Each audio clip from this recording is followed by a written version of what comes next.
Hello everyone, welcome back to the channel. It's November 2015 and we are finishing the year out pretty strong. So let's jump right into income. So this was another month where I got paid 3 times. So I made $3,600 even this month.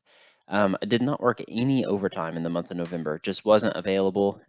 So if it was there, I would take it. But right now, it's like I said earlier, it's feast and famine. So right now, it's famine. So just no overtime to be seen. But nevertheless, $3,600 in gross income this month. Paid $741.60 in taxes, put $180 in my 401k, and took home $2,678 this month. Not a bad month, really. Sorry, I need to fix this. It's 40 cents on the end of there. Not a bad month, really. Thankfully, there was 3 paychecks this month. Our tenant also paid rent, so $475. So we really grossed a little over $3,000 this month, which is nice to see. So for 2015, I've made almost $35,000. I've paid $7,000 in taxes, put almost $2,000 in my 401k, taken home $26,000, and I've gotten $950 in rent, and I'm almost at $100,000 in gross income. So it's been almost 3 years now. So we're getting pretty close there. Taxes, I paid almost $21,000. I put $3,400 in my 401k and taken home $73,000. So let's jump right into our net worth here. So for house number one, this was the house that we bought for $8,200. I am still valuing this house at $30,000. It's currently listed at $40,000. We are getting quite a bit of showings. We've had some super low ball offers, but just nothing that we can entertain quite yet. But still valuing it at $30,000. And then I am moving the triplex house number two up to $85,000. So this month I finished remodeling. I'm using air quotes, remodeling the second apartment. Mainly cleaning stuff up. I put new floors down, painted some walls, painted trim, painted kitchen cabinets, and really just cleaned everything up and got it ready to rent. So yeah, so I will start showing that apartment here soon, and then I have one lady living upstairs in the 2 bedroom. I'll get that one rented out hopefully by the end of the year, and then I'll be moving into that last one that's absolutely destroyed from the people that I had to evict. So that one's probably going to take me some time, and even once I get that one fixed up, I need to find a place to live. If not, I guess I could move back to house number one if it hasn't sold yet. But that's kind of everything that's going on with the houses. But we're moving up to 115,000 in properties. So for 401k, we're at 8,971. And if you remember last month, I could not get my 401k to update. I think it was a glitch on the website or something, but I think it was really 8,200 somewhere in there, but it's finally updated. So that's why you see the $1,000 jump, which was really probably $500 or $600 jump. I did have to make the first mortgage payment this month, so that was $316. About 200 of it went to principal, so I'm minus $44,806 on that right now. Cash, we actually did okay. We are at 3,820. So moving back up, way up compared to our $383 in September, but I can actually breathe a little bit now. If a furnace goes out or something, I've been so lucky. The furnaces and the air conditioners at house number two here are all ancient. Like I think the air conditioners are 25 years old or 20 years old, um, all 3 of them. So I'm not sure how they haven't gone out yet, but thankfully it's November, so we don't need air conditioning. But I'll try to plan for that to break in March or April. Same with our furnaces. When I bought the house, so it's actually 3 stories. So there's a 2 bedroom upstairs and 2 1 bedrooms in the middle level.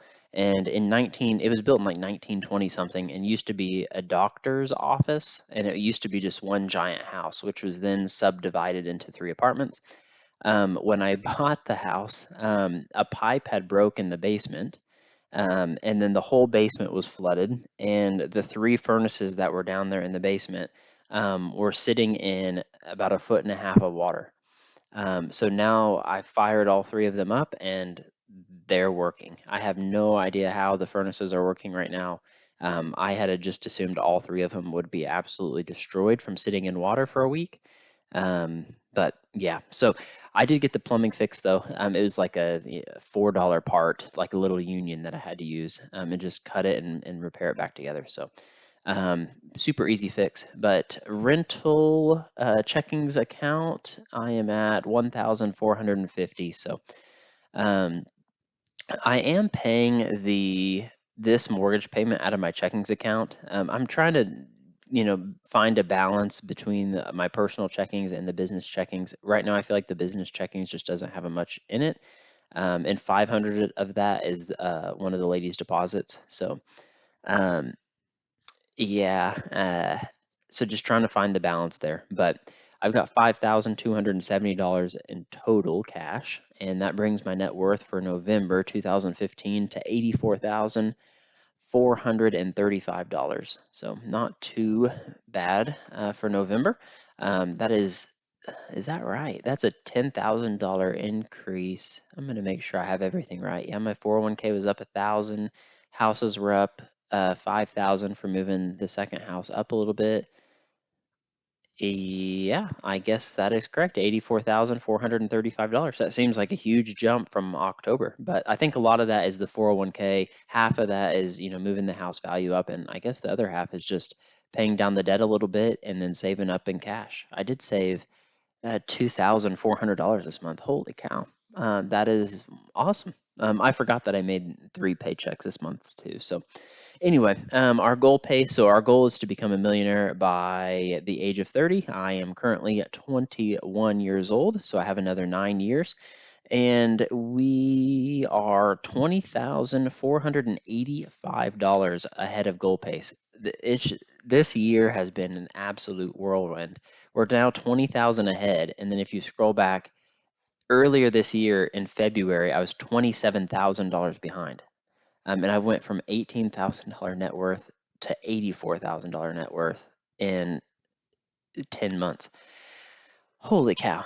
Yeah, I just need to keep buying in houses. Hopefully I can get this one sold too. If I can sell this for 35 or 40,000, that'll add another 5 or 10,000 to our net worth.